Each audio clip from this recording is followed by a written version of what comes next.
Seja bem-vindo, seja bem-vinda ao Diabetando. Aqui nós discutimos temas sobre a jornada para o controle do diabetes. Isso é, confiança, liberdade e longevidade. Eu sou Ale Câmara, idealizador do Diabetando, e eu gostaria de tratar um tema hoje com vocês, que é, afinal, o que é o diabetes e por que devemos controlar, né? Pois bem, o diabetes, ele é uma doença crônica, né? E existem diversas doenças crônicas, né? E o diabetes é apenas uma delas. E existem outras doenças que acabam acometendo pessoas que também têm diabetes, né? Como é o caso do hipotiroidismo, da doença celíaca, enfim, existem outras doenças também ligadas aos mesmos modelos e estudadas pela endocrinologia que são causadas e, na verdade, surgem em pacientes que também já têm diabetes. Esse é só um fator que vale a pena ficar em alerta para acompanhamento, né? E afinal, quais são os tipos de diabetes? Existem dois tipos predominantes, existem dois tipos predominantes de diabetes, o tipo 1 e o tipo 2. Eu vou falar primeiro sobre o tipo 2. O tipo 2, ele geralmente surge numa pessoa com um pouco mais de idade, né? Geralmente após os 45 anos, com algumas outras coisas associadas, geralmente sobrepeso, hereditariedade, maus hábitos alimentares, sedentarismo, diversos fatores que são impulsionadores aí para o desenvolvimento do diabetes tipo 2, né? E o diabetes tipo 2, ele é, na verdade, uma resistência ou uma deficiência de produção de insulina que a pessoa acaba apresentando no decorrer da vida. Como eu comentei, ela é hereditária, então geralmente existem pessoas na família que antes tiveram também o diabetes tipo 2. E talvez você saiba, talvez não, mas eu tenho diabetes tipo 1 há quase 36 anos. Mês que vem a gente já vai poder falar dos 36 anos de diabetes. E o diabetes tipo 1, diferente do tipo 2, ele geralmente atinge as crianças, né? Ele é o diabetes tipo infanto-juvenil e insulino dependente. Por que insulino dependente, né? O que é o diabetes tipo 1, né? O diabetes tipo 1, ele é uma mutação. Eu até tenho uma brincadeira entre os meus amigos diabéticos que nós somos mutantes, né? Por quê? O nosso corpo entende em algum determinado momento por um processo de e passa para isso por um processo de transformação, que a célula produtora de insulina, que é a célula beta, que está situada no nosso pâncreas, é um corpo estranho, é um inimigo do nosso organismo. Ela ataca com o seu sistema imunológico e destrói as células produtoras de insulina. Logo, as pessoas ou as crianças com diabetes tipo 1, elas não produzem mais insulina e por isso elas têm dificuldade de metabolizar o açúcar corrente no sangue. E aí a alteração glicêmica. Então o diabetes, tanto no tipo 1 quanto no tipo 2, é a elevação do açúcar sanguíneo, mais conhecido como hiperglicemia. Essa é a definição entre o diabetes tipo 1 e o diabetes tipo 2. Quando que eu descobri o diabetes na minha vida? Acho que esse é um ponto bastante interessante. Eu tenho diabetes desde os meus 6 anos de idade. Eu tenho memória da minha vida sem o diabetes. Eu sou de uma família de portugueses e o meu avô, ele trabalhava em padaria e tinha bar. E meu avô sempre trazia para nossa casa sorvete, na época só existia chicabon e sorvete de coco e pão doce. São as coisas que eu tenho memória, assim, efetivamente de comer. E alguns doces mais caseiros, como o pudim de leite, que o da minha avó é o melhor que eu conheço, quindim, que eu acabava tendo algum contato, brigadeiro, esses docinhos de festa que eram mais comuns. Então essas são as minhas memórias. Aos 6 anos eu fui diagnosticado com diabetes tipo 1 e a minha vida mudou.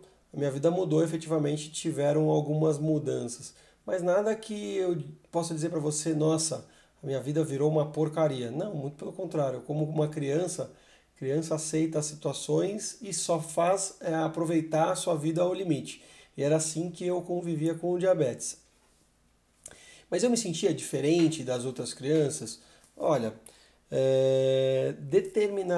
em determinados momentos, eu até talvez tenha tido essa percepção, né? Mas isso muito pela época, quando eu me tornei diabético, que causa essa sensação. Você imagina porque eu ia numa festinha de aniversário e eu não podia comer o brigadeiro. Esse já era um limitador. Eu não podia comer o bolo. Né? Naquele período era tudo absolutamente proibido, não tinha nem como provar, era um negócio absolutamente proibido mesmo. Né? Até porque era tudo muito mais difícil. Né? As seringas não eram como são hoje, nem existiam as canetas, os monitores de glicemia também não existiam, então a restrição alimentar era muito, muito séria.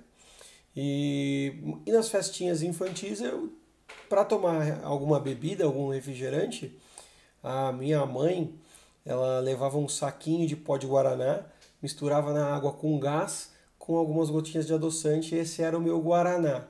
Então, se eu me sentia um pouco diferente naquele período, sim. Graças a Deus o mundo mudou. E hoje existem os refrigerantes zero que não tem impacto na glicemia e as crianças têm muito menos restrições, uma vez que as insulinas também estão mais modernas e é possível ter uma vida sem tantas restrições como era no passado. Assim, com um controle, mas não necessariamente com restrições. Né? Mas o que é o diabetes, né, na minha família? O diabetes na minha família ele não surgiu comigo. Quando eu fiquei com diabetes, já existia uma pessoa na família com diabetes que era minha irmã, que infelizmente, por uma situação do destino, né, e pelo desconhecimento, inclusive da própria classe médica até naquele período, quanto ao diabetes, era uma doença ainda não tão bem estudada, não tão conhecida, a minha irmã acabou entrando em coma hiperglicêmico com 1 ano e 3 meses. Então esse foi a entrada do diabetes na minha família foi através do trauma. E quando eu fiquei com diabetes, a minha mãe, com 2 filhos diabéticos nesse momento, passou a buscar conhecimento incessantemente. Ela passou a estudar muito, livros, estudos científicos e começou a participar das associações, onde ela acabou sendo voluntária por muitos anos e depois assumindo cargos importantes até chegar à presidência de uma das maiores associações de diabetes de São Paulo. E aí, com todo esse estudo, né, quanto tempo a gente levou para entender o que é diabetes, né, e como controlar, né, e quais eram os impactos que o diabetes podia trazer à nossa vida? Bom, foram alguns anos. Sendo muito transparente, as informações não eram tão disponíveis. Como eu falei, os próprios médicos tinham muitas restrições e receios. Os medicamentos eles não surgiam à torto e à direito. As insulinas eram mais difíceis e o conhecimento também era diferente. Então era uma vida de restrições, mas era uma vida que a gente conseguia ter um certo controle. E talvez tenha levado algo em torno de 10, talvez 15 anos para a gente efetivamente ser dono da situação em termos de controle do diabetes e absoluta independência também, porque isso leva tempo, né? O ganho de conhecimento leva tempo e você precisa pesquisar muito para você ter certeza das informações que você está retendo e absorvendo, né?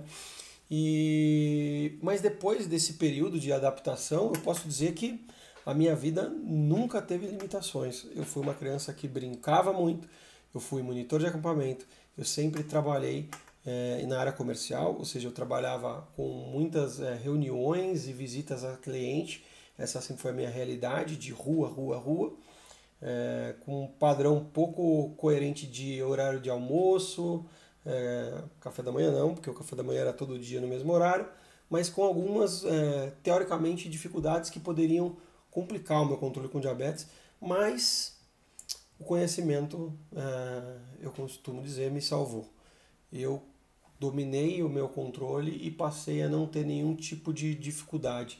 Os desafios eles eram facilmente transpostos, baseados em conhecimento, né? E isso eu devo totalmente à minha mãe. Mas sua mãe então foi uma pessoa diferente, não tem 2 vezes essa sorte. Bom, eu posso dizer que Eu conheço diversas pessoas que passaram pelo mesmo processo de ganho e retenção de conhecimento que eu, né, e de formas diferentes, e que hoje também desempenham suas funções como eu, pai, profissional e educador em diabetes, executam as suas funções de modo essencial e privilegiado, podemos dizer assim. Então eu vou dizer para você, existem limites para o diabetes? Cara, não existem limites para uma pessoa com diabetes. O limite está aqui, tá certo? Porque aqui, na ponta de dedo, você conseguiria resolver tudo se você tiver o conhecimento para tomar as decisões na hora certa. E eu posso citar diversos exemplos.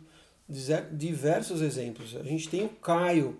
O Caio não está no grupo do Diabetando, mas ele é meu amigo de infância.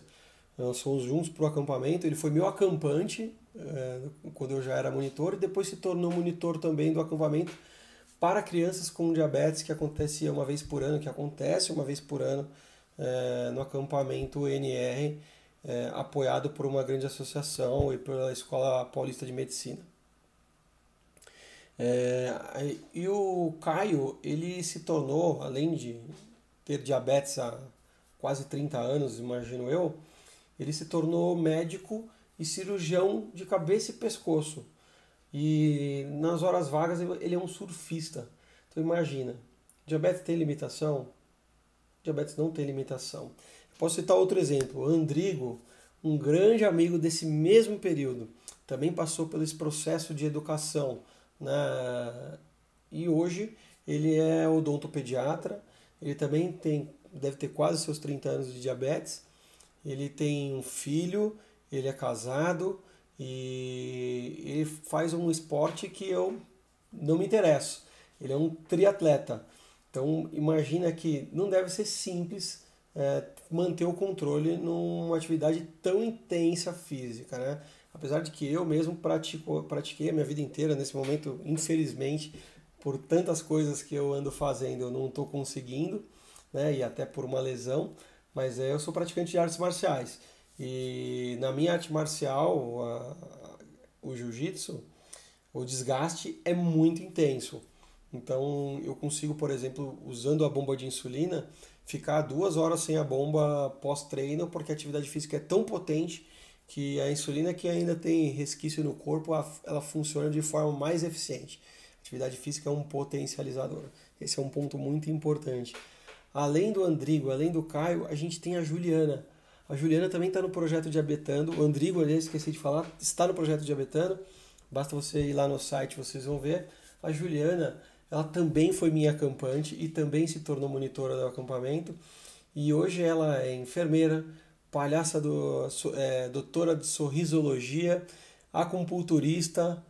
Cara, se eu for falar todas as profissões da Juliana, além do humor e confiança inabalável que ela tem, ela é uma guerreira, uma pessoa incrível, que já passou por tremendos desafios, não necessariamente só por conta do diabetes, mas por conta da vida, e a vida é assim para qualquer pessoa, ela é um desafio, e ela apoia a gente nos assuntos de enfermagem, no projeto Diabetando. Tem muitos exemplos, a gente tem também a Vanessa é educadora física, ela é formada em educação física, e ela também é uma pessoa com diabetes há quase 30 anos. E ela também é um braço de apoio aqui no projeto Diabetando.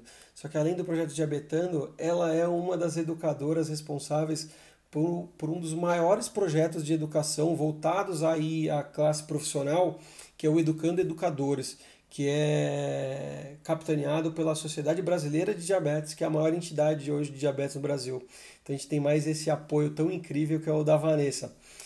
A gente tem também dentro desse grupo a Renata. Olha quantos exemplos eu estou trazendo para vocês. A Renata, ela é diabética há 37 anos e por um acaso é a minha irmã. E ela é formada em medicina, especialista em endocrinologia. E tem 2 filhas lindas. Aliás, a Vanessa também tem uma filha linda. A Juliana ainda não tem filhos, mas quem sabe vai encomendar em breve. Enfim, não existem limitações. Esse é o ponto, é aqui que eu quero pegar vocês.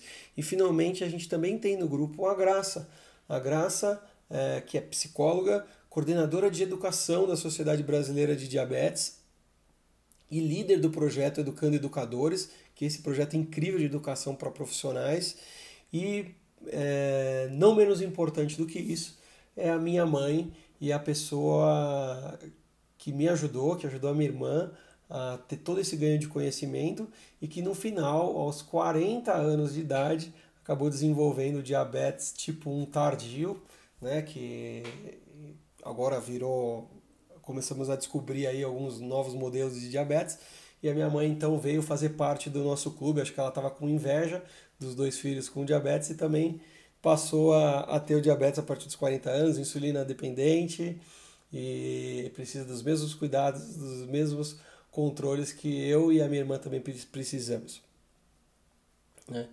Então essas são provas de que existe um modelo a seguir para que você evite qualquer risco e qualquer complicação, né? Mas eu queria que você entendesse, o diabetes, apesar de ele ser uma doença sigilosa, ela é silenciosa, na verdade. Ela pode trazer para você, com o mau controle e o período muito longo desse mau controle, complicações gravíssimas e complicações que hoje tornam o diabetes líder em diversas situações, como a cegueira. Imagina ficar cego porque você não controla o diabetes. Amputação de perna, porque hoje o diabetes só perde para os acidentes de moto e automobilísticos na amputação. Hemodiálise, imagina você depender de uma máquina para filtrar o seu sangue, porque o seu rim parou de funcionar. E você vai precisar para resolver um transplante desse rim. Enfim, existem diversos outros fatores. A neuropatia, dores muito intensas na perna e que não tem grande solução, tem alguns medicamentos. Como que você evita? Como que você evita essas situações, essas complicações? Existe o caminho para que isso seja feito. Você consegue fazer um controle adequado e isso depende somente do seu desejo, da sua vontade. E qual é o melhor momento para começar a controlar o diabetes, né? O melhor momento é agora. Agora é o seu melhor momento. Se você ainda não começou a fazer, faça. Não pense que não vai acontecer com você, porque vai. Se você não controlar, as complicações vão chegar. Eu costumo dizer, é terrível o que eu vou dizer inclusive, mas o diabetes ele mata. Mas ele mata depois que ele tortura muito o paciente. Não é uma coisa que vem de repente. Ele vai tirando os pedaços, vai tirando as funções do seu organismo, até que um dia, efetivamente, uma dessas complicações pode te levar para uma melhor ou pior. A gente não sabe, eu acredito que não é melhor, torço para que sim. E então, para que você consiga ter um controle adequado, você vai precisar ter algumas mudanças comportamentais. E o problema do diabetes, como eu falei, é o silêncio. Uma pessoa com diabetes, ela se põe numa situação de que nada vai acontecer e apesar dela escutar as histórias, ela não acredita. Porque às vezes ela está bem, às vezes ela está mal. E no caso do tipo 1, as glicemias alteradas, elas podem inclusive ser explicadas com aquela história da rã na panela, né? Não sei se você conhece a história da rã na panela, mas basicamente se você colocar uma rã na panela, em água gelada, e colocar essa panela no fogo, em fogo baixo, essa água começa a esquentar gradualmente, e a rã morre, cozida lá dentro sem perceber. Essa é a situação do diabetes, meus amigos.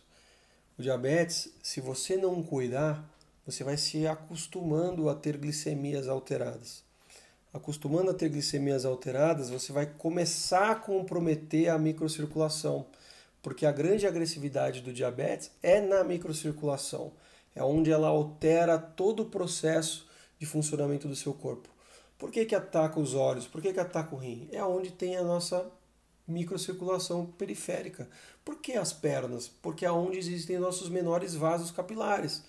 E ali onde o diabetes começa a deteriorar esse tecido circulatório, acaba te causando lesões, muitas vezes irreversível.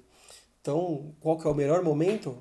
o melhor momento para você começar a cuidar do diabetes é agora, né? E você imagina que hoje, no Brasil, a gente tem algo em torno de 16 milhões de pessoas com diabetes. Dessas 16 milhões, aproximadamente 1,5 milhão de pessoas com diabetes tipo 1. Né? E quando a gente fala que é 1,5 milhão de diabetes tipo 1, a gente já pode dobrar isso, triplicar isso, para algo em torno de 4,5 milhões de pessoas impactadas pelo diabetes tipo 1. Né? Por que eu estou falando isso? Porque o diabetes tipo 1 é a família. O diabetes tipo 1 é uma criança, geralmente, e tem seu pai e a sua mãe, que sofrem muito com o processo de aceitação, de conhecimento e de controle. Né? Porque hoje é muito difícil saber no que acreditar. E é para isso que eu resolvi criar o Projeto Diabetano, para poder começar a trazer informação relevante e que faça a diferença na vida das pessoas. Foi por isso que eu me embasei em grandes profissionais, trouxe grandes profissionais para esse projeto. Vocês podem conferir isso no www.diabetano.com.br. Lá eu tenho um time de peso para garantir que 100% das coisas que eu vou falar com vocês vão estar corretas. Efetivamente, o meu conhecimento é muito vasto, mas existem às vezes opiniões por reações pessoais que eu preciso evitar para não gerar como se fosse uma coisa assertiva. Você quer ver um exemplo bem bacana do que eu estou te falando? Quais são os sintomas da hipoglicemia? Suor frio, tremedeira, moleza, tontura. Esses são os sintomas principais. Agora, eu tenho um sintoma que eu nunca vi ninguém ter. Quando a minha glicemia começa a ficar baixa, antes dela ficar seriamente baixa, eu tenho coceira no peito. Dá para colocar num livro que coceira no peito é um sintoma de hipoglicemia? Ainda não dá, mas eu sinto coceira no peito. Então isso é uma coisa minha. Então quando você resolve cuidar do seu diabetes, você vai precisar também perceber as reações do seu corpo a cada uma dessas situações, porque assim você vai facilitar e agilizar, a sua atitude diante da situação de risco que você vai estar enfrentando e corrigir o mais rápido possível. Porque o grande segredo do diabetes é você manter pelo menos 70% do tempo da sua glicemia controlada. E é isso o que vai te ajudar a afastar as temidas complicações. Como eu falei, são 16 milhões de pessoas com diabetes no Brasil, 1,5 milhão de pessoas com diabetes tipo 1. Por ano, estima-se que 7 mil novas crianças são diagnosticadas com diabetes tipo 1. O diabetes ele vem crescendo no Brasil e ele é, como eu falei, um causador de grandes sequelas. O governo brasileiro despende de um investimento brutal para tratar as consequências e não a causa. Hoje existem equipamentos, existem monitores de glicemia mais efetivos, que são os monitores de glicemia contínuo muitas vezes. Para quem toma insulina existem as bombas de infusão como uma opção, a caneta e a seringa. Para os medicamentos orais existem diversos medicamentos que funcionam de forma muito mais efetiva do que os medicamentos do passado. Existem injetáveis para auxiliar no diabetes tipo 2, que não são a insulina, que também funcionam de forma muito efetiva e que erradamente vêm sido utilizados para tratamentos de obesidade, e que não é o caso. A gente não foi para isso que o produto foi criado, mas funciona. E quando a gente fala do diabetes, além de todas as tecnologias, de todas as novidades, de todos os insumos que o mercado traz e oferece, existe mais um fator muito relevante que precisa ser pensado. O tratamento do diabetes ele é baseado em medicamentos ou insulinas, ou nos dois, como é o meu caso, por exemplo, que eu utilizo tanto comprimido oral quanto a insulina, que funciona fantasticamente, o tratamento que hoje eu executo. Mas não adianta só ter acesso aos melhores medicamentos, aos melhores equipamentos, não adianta nada. Você pode ter a melhor bomba de infusão para aplicar a insulina que existe no mundo. Você pode ter o melhor sistema de monitoramento de glicemia que existe no mundo. Mas o mais importante que você precisa e é determinante para o sucesso do seu tratamento chama-se conhecimento. Tá certo? O que eu vou fazer na minha vida se eu tiver uma hipoglicemia e eu tiver com pouco acesso à alimentação? Né? Como eu deveria estar pronto para essa situação? Bom, o ideal seria que eu tivesse comigo o que eu preciso para me recuperar de uma hipoglicemia. E mais ideal ainda seria eu ter um controle tão eficiente que evitasse, que minimizasse ou talvez quase que zerasse a possibilidade de eu ter uma hipoglicemia. Mas vamos falar ao contrário. Eu estou com uma hiperglicemia. Por quê? Derivada da onde? Existem diversos fatores que podem gerar uma hiperglicemia. Uma infecção, que é o meu caso neste momento, que estou com uma sinusite, uma coisa muito chata, mas que infelizmente me pegou. Quando você fala de infecção, a glicemia automaticamente passa por uma alteração. Você começa a ter um índice de glicemia maior e você vai precisar, para consertar essa situação, entender o comportamento do seu corpo e adequar as doses de insulina de acordo com a necessidade. Né? Não sou eu que vou te dizer isso, né? Quem tem que dizer isso é o seu médico. Né? O meu papel é alertar para que você saiba que essa necessidade existe, para que o seu médico possa te ajudar. Um outro exemplo é quando você passa por forte estresse. Existem alterações. Como que a gente resolve isso? Quando você tem insulina no tratamento, você simplesmente mede a glicemia mais vezes e ajusta com aplicação de insulina. Quando eu deixei de usar a seringa, eu tomava algo em torno de 10 a 11 injeções por dia de insulina para manter o melhor controle que eu poderia para o diabetes. Por quê, né? A gente tem prioridades, a gente tem sonhos. A minha prioridade, de verdade, não é o diabetes. Se você achou que eu ia falar que é o diabetes, não é. Eu já falei sobre esse tema diversas vezes. Eu tenho sonhos e eu tenho objetivos. E eu sempre tive. É muito engraçado porque, profissionalmente, meu grande sonho quando criança era ser veterinário. Eu amava animais, eu amo animais. Tenho uma cadela labrador amarela, linda, linda, linda. E tenho meus 2 filhos, mas eles não são animais. Mas são bagunceiros, pode apostar. Mas eu amava animais e eu achava que eu ia ser veterinário. E eu estudei veterinária até o 3º ano e larguei. E a veterinária era uma faculdade integral. Imagina se eu não tivesse o conhecimento necessário para ficar fora da minha casa tanto tempo, me cuidando, almoçando em botecos e comendo às vezes coisas não tão saudáveis em barzinho de... Porque hoje mudou também, né? Naquela época eu tô ficando velho. Mas naquela época não tinha essa moda da comida saudável, não tinha tanta coisa natural, tanta coisa integral que facilita um pouco na nossa alimentação. Naquela época era coxinha no boteco. E se eu não soubesse o que fazer? Mas eu sabia. O conhecimento estava lá, estava comigo. E o conhecimento ele vai te trazer a segurança que você precisa para fazer o melhor controle e lidar com qualquer situação. Eu, como área comercial, muitas vezes vivencio situações onde eu não consigo nem tirar o meu horário de almoço. E aí, vou ter hipoglicemia? Não, meu basal está ajustado para que eu viva sem a alimentação. A minha alimentação é corrigida quando eu faço as correções, quando eu faço a minha contagem de carboidrato, quando eu vou lá e aplico a insulina extra que é necessário para corrigir a minha alimentação, porque o meu basal já está estabelecido. É óbvio, muda alguma coisa, muda quando muda a temperatura, a gente vai lá, faz um ajuste aqui, um ajuste ali e acerta o basal. Tô com uma infecção, ajusta um pouquinho o basal, tá tudo certo, funciona. Tô estressado, ajusta um pouquinho o basal, ajusta um pouquinho o basal, tá tudo certo. Mas basicamente eu consigo hoje viver sem comer o dia inteiro praticamente, porque o meu basal já está muito ajustado.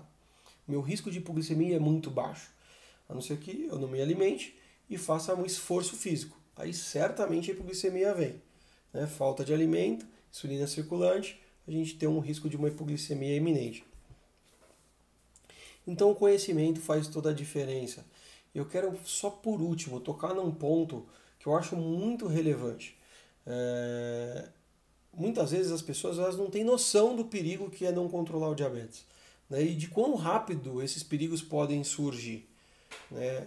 Infelizmente, eu tenho histórias para contar que não são de sucesso, mas porque as pessoas decidiram não buscar o conhecimento.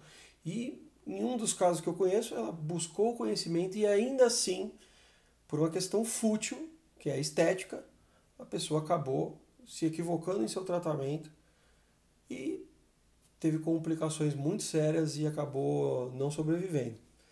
E era uma jovem.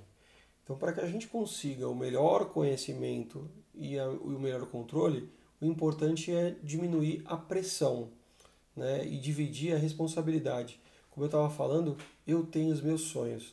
Todo mundo tem seus sonhos. Meu sonho em um determinado momento foi ser veterinário. Depois eu entendi que eu era uma pessoa da área comercial. E depois eu entendi que eu era um gestor de pessoas. E é isso que eu amo fazer hoje, que é dirigir pessoas para que elas se desenvolvam e busquem seu melhor resultado. Esse era o meu sonho profissional e eu já atingi, ele não existe mais um upgrade na minha vida profissional. Agora meu desejo profissional é trazer todo o conhecimento que eu tenho, todo o requebrado que eu desenvolvi nos meus 35, quase 36 anos de diabetes, para trazer para vocês, pessoas com diabetes ou pais de crianças com diabetes, todo o conhecimento necessário, todo o conteúdo mais importante para que vocês também possam ter a liberdade, também possam ter a confiança e conseguir uma vida com absoluta longevidade e sem complicações. E aí eu vejo as pessoas achando que nada vai acontecer e se irritando quando as pessoas que não sabem nada sobre diabetes vão abordá-las elas com questões mais esdrúxulas que existem. Ah, mas eu conheço a fulana que perdeu a perna. Se você não controlar, cara, é chato. Eu sei que não são os assuntos mais agradáveis.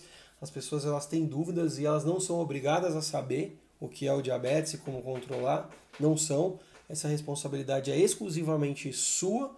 E se é o caso de você ser pai de uma criança com diabetes, ela é sua também. Quem vai ajudar o seu filho a compreender, a controlar e a se desenvolver normalmente apesar do diabetes é você. Se você é a pessoa com diabetes, é você que vai cuidar do seu futuro, é você que vai evitar suas complicações. Então, quando você se irritar com uma pessoa te perguntando alguma coisa sobre diabetes, para e pensa, será que eu estou irritado com essa pessoa que está me fazendo a pergunta ou eu estou irritado comigo mesmo que não tenho o conhecimento necessário? Esse é o grande ponto. O diabetes, quando você não olha para ele e não cuida com carinho, ele vai privar você de realizar os seus sonhos. O diabetes não é minha prioridade. Ele é o caminho que eu preciso cuidar para que as minhas prioridades aconteçam. A minha próxima prioridade é ser avô. Eu acho que vai demorar, então eu preciso estar aqui por muito tempo. Então que venham os 50, os 60, os 70, os 80, os 90, os 100 anos, quiçá os 110. Porque eu vou estar pronto com conhecimento e com cuidado e com controle. Vamos juntos, você no comando.